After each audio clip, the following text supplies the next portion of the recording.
আর বাড়িতে বাসে উঠছি।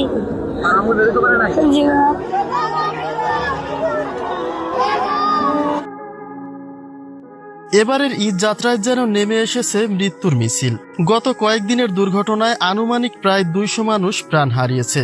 দৌলতদিয়া ফেরিঘাটে বাসডুবি দুর্ঘটনায় ইতোমধ্যেই 24 জনের মরদেহ উদ্ধার করা হয়েছে। তবে এমন একটি অনাকাঙ্ক্ষিত ঘটনা কিভাবে ঘটে গেল সেই প্রসঙ্গেই এবার খোলাখুলি তথ্য দিয়েছে বাস থেকে বেঁচে যাওয়া এক যাত্রী।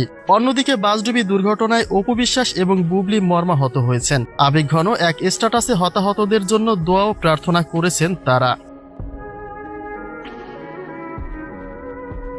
বাস থেকে বেঁচে যাওয়া এক যাত্রী বলেন, ঘাটে তখন ফেরি ছিল না, তাই বাসে দীর্ঘক্ষণ বসে থাকার পরে তারা 4-5 জন বাস থেকে নেমে চায়ের দোকানে বসেন। আর ঠিক সেই মুহূর্তে ছোট্ট একটা ফেরি ঘাটে উপস্থিত হয়, আর বাসটি ব্রেক করা অবস্থাতে ঢালুতে রাখা ছিল। কিন্তু ফেরিটি সেখানে অবস্থান করা মাত্রই বাসটি ঢালু দিয়ে সরাসরি ফেরির উপর দিয়ে চলতে শুরু করে। ড্রাইভার অনেক চেষ্টা করছিল বাস এবং বাসের যাত্রীদের বাঁচানোর, কিন্তু বাসে হাওয়া না থাকায় ব্রেক কার্যক্রম পুরোপুরি অচল হয়ে পড়ে। অতঃপর কয়েক মুহূর্তের মধ্যেই বাসটি পুরোপুরি উল্টে গিয়ে পদ্মা নদীতে ডুবে যায়। একজন যাত্রী ছিল, যাত্রী থাকা অবস্থায় আমি গাড়ি উপরে ব্রেক অবস্থায় ছিল, কোনো ফেরি ছিল না।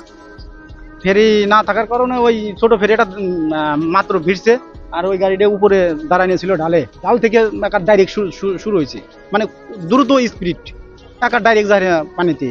গতকাল বিকেলের এমন মর্মান্তিক ঘটনার পরে শোকাহত অবস্থায় স্ট্যাটাস দিয়েছে অপু বিশ্বাস ও বুবলি। বুবলি লিখেছেন, আহা জীবন কতই না অনিশ্চিত, তাও কিছু মানুষের কত দৌড়াদৌড়ি, ছোটাছুটি, হিংসা, বিদেশ, প্রতিযোগিতা ও হানাহানি, অথচ কেউ জানে না একটু পর কি হবে। আল্লাহ পাক সবাইকে হেদায়েত দিন। দৌলতদিয়া ফেরিঘাটে মর্মান্তিক এই ঘটনায় নিহত সকলকে আল্লাহ তাআলা জান্নাত নসিব করুক। অন্যদিকে অপু বিশ্বাস লিখেছেন, গতকালের মর্মান্তিক দুর্ঘটনায় গভীরভাবে মর্মাহত, নিহতদের আত্মার মাগফিরাত কামনা করছি এবং শোকাহত পরিবারগুলির প্রতি আন্তরিক সমবেদনা। নিখোঁজদের দ্রুত সন্ধান ও উদ্ধার হোক এই প্রার্থনাই রইল। আল্লাহ আমাদের সবাইকে হেফাজত করুন।